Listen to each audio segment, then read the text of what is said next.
အစတော့ကိုထားတဲ့ passport ကိုနဲ့ဖះပဲတည်တာအခုဆိုရင်တော့ဖះပဲတည်တော့တယ်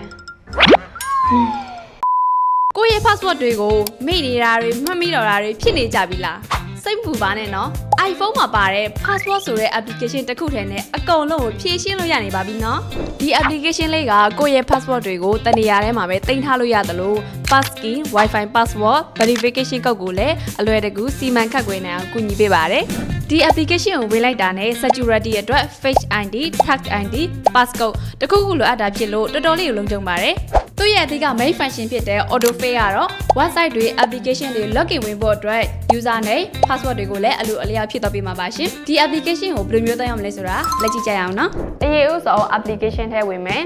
password ထည့်မယ်ဆိုရင်ဒီမှာမြင်နေရတဲ့အပေါင်းလက္ခဏာလေးကိုနှိပ်လိုက်ပါ service level user name password အစုံကိုကိုယ်တိုင်ရိုက်ထည့်နိုင်ပါပါရှင်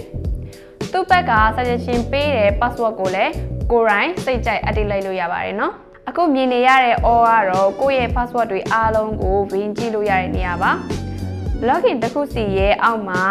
password version အဟောင်းတွေဖန်တီးခဲ့တဲ့အချိန်တွေကိုလည်းပြန်ကြည့်လို့ရနိုင်မှာဖြစ်ပါတယ် passkey ကတော့ site ရင်လုပ်တဲ့အခါ password တွေရိုက်စရာမလိုဘဲနဲ့ fake ID tag ID နဲ့လည်း login ဝင်လို့ရပါတယ်code ဆိုတဲ့နေရာမှာတော့ two factor authentication code တွေကိုတခြား third party application မလိုပဲချိတ်ဆက်အသုံးပြုနိုင်မှာပါရှင် passport application ထဲမှာ verification code ကြမှာဖြစ်ပြီးတော့ autofill နဲ့လည်းဖြစ်ပြီးမှမလို့ code မကြမှာကိုလည်းစိတ်ပူစရာမလိုတော့ပါဘူးရှင် Wi-Fi နေရာကတော့ကိုအသုံးပြုခဲ့တဲ့ Wi-Fi password တွေရှိတဲ့နေရာလေးပါ security မှာပေါ်နေရာတွေကကိုယ့်ရဲ့ password ကအားနည်းနေလားတခြားနေရာတွေမှာထပ်ခါအသုံးပြုနေလားဆိုတာသတိပေးတာပါ